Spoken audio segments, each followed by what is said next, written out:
now, room for the next speaker, Fredrik Ellsa, and you are the CEO at Drive Now Sweden, and it's a flexible car sharing service delivered by BMW Group and Sixt. You've been in that position since September this year, but before that you have spent more than 10 years within the BMW Group. Correct. Yes. So please welcome Fredrik. Thank you. Happy to be here with this mixed group and being the representative from the business side and specifically the automotive industry. I mean, main focus for many of you is steering away from the automotive industry. So I'm happy to be here, and I just want to make sure that you're with me now because this is important.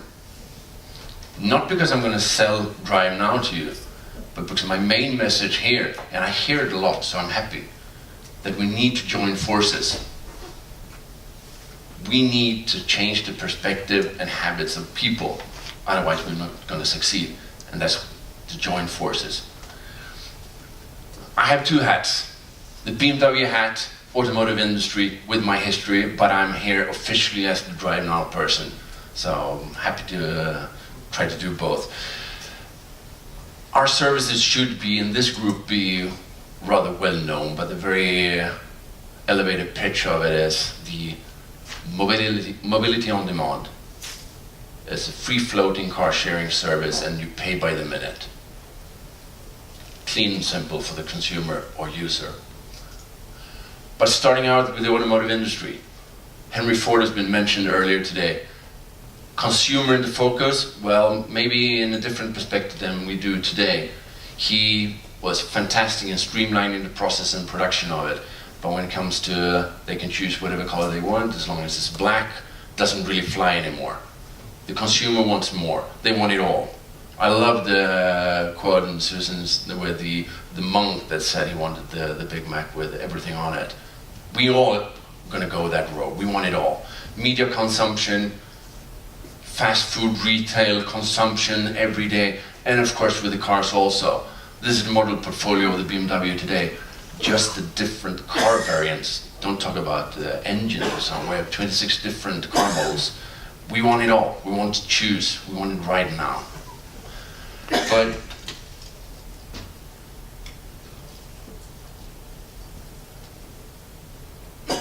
to get the consumer with us, that's what the joint forces is. We need to get them on board. Otherwise we can have how many smart ideas we want. If they're not going to use it, we get no change. I've been asked to talk a bit about why BMW is moving into this area. So I'm going to talk about a bit of the why, a bit of the how, and a few words about the future. And the why is, with the consumer change, we also have the technology change. Back in the 70s or the beginning, it was pretty much enough to have a good car. With the increasing amount of technology in the cars, we deliver more to the customer, but we also open up very, very much more for being threatened or competed with from other industries, and ever increasing so today. Of course, the global trends also exist there. I've seen part of the pictures in previous presentations. Environment, of course, the urbanization, moving into cities, even in Sweden, where we're not that densely populated, we feel the problems of the urbanization comes into effect with the most. Political regulations and limitations that hopefully will turn into possibilities. I know there are politicians here today. The economical side of it, where it becomes more and more costly to have your own individual driving with a car. But to me, mostly the cultural, where the social responsibility and the consumer's mental view and open up for the sustainable mobility solutions. Big trends. And then of course I've heard these numbers earlier today again. This is the PVC global survey in 2014 on the European level, with the utilization, or other ways around, less than 10% of the time is the car used. The most unused, very expensive asset in the whole household. No news, but it's from my angle representing the BMW in that sense. Okay, this is maybe not feasible in the long run if we just continue to do what we've done for the 100 years. And to put it in the Swedish perspective, Claes Tingvall also presented last year on the Swedish numbers is even worse. 98% of the time, private cars in the city are standing still, and they use 25% of the available space in town. With no further explanations, we all know that this is not going to work for the future. So,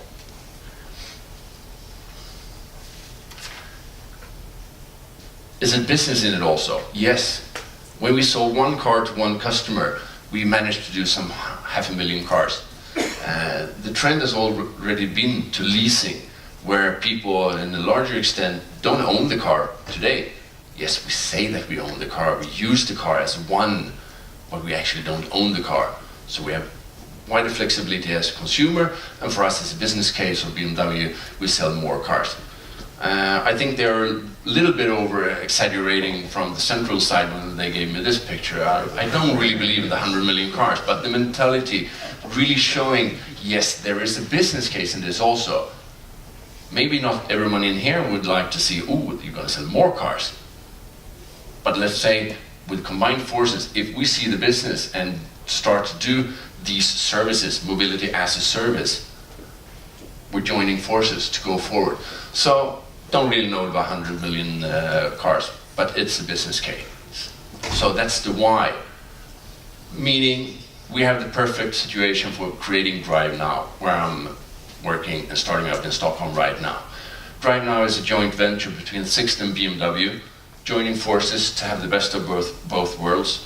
BMW representing the products and the technology, and we're bringing in Sixt for really knowing the history and working on rental business, because in the end it's but it's very close to a regular rental business.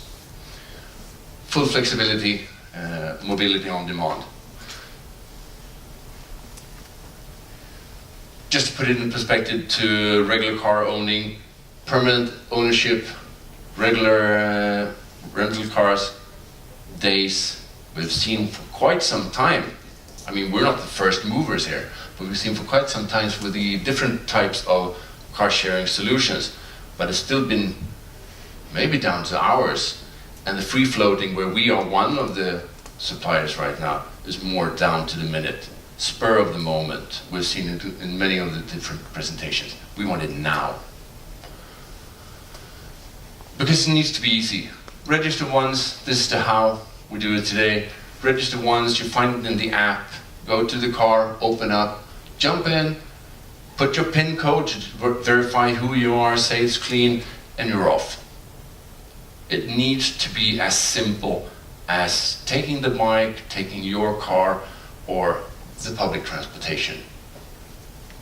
Consumer friendliness, user friendliness, that's key.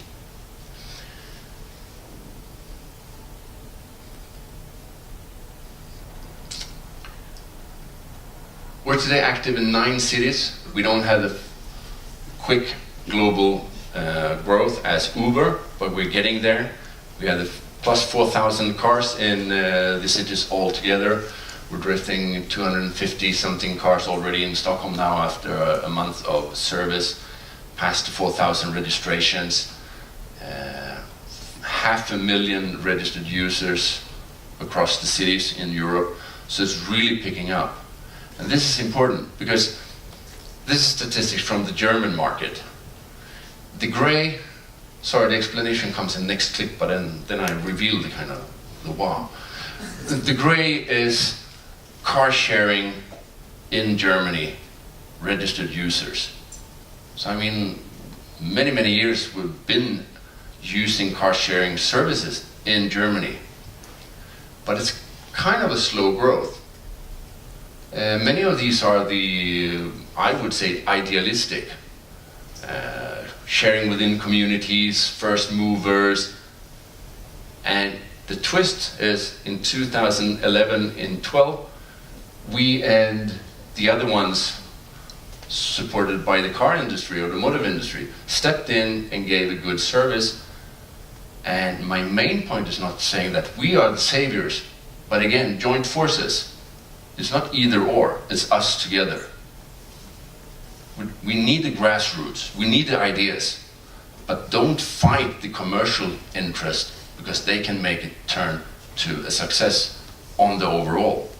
Not just for us. That's why I'm not selling Drive Now, but the joint forces. We need to do it together.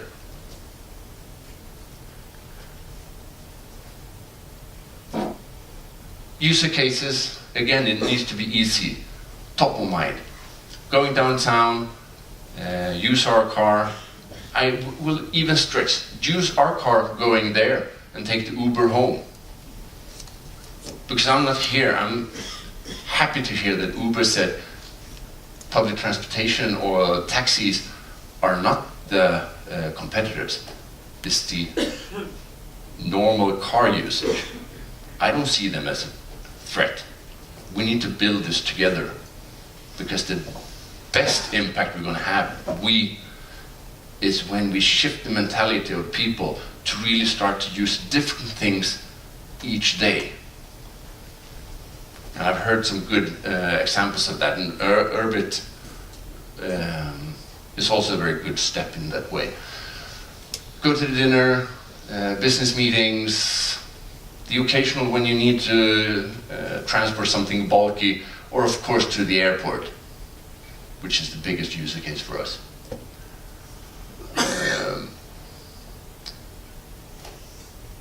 Yes, I was going to jump to this one.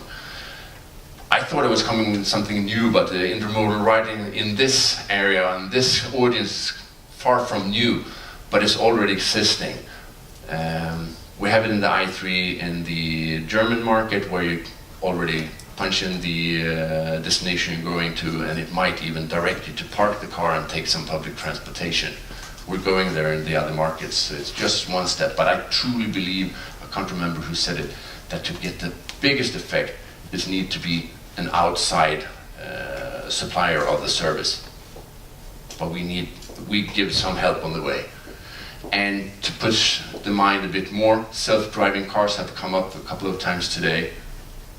What's the difference between us and Uber then? So, to conclude, I understand that we're far from timing to questions, but again, I wrap it up with the joint forces. The future is not the one solution, but the sum of the many. So let's go there together. Thank you. Thank you, Fredrik. So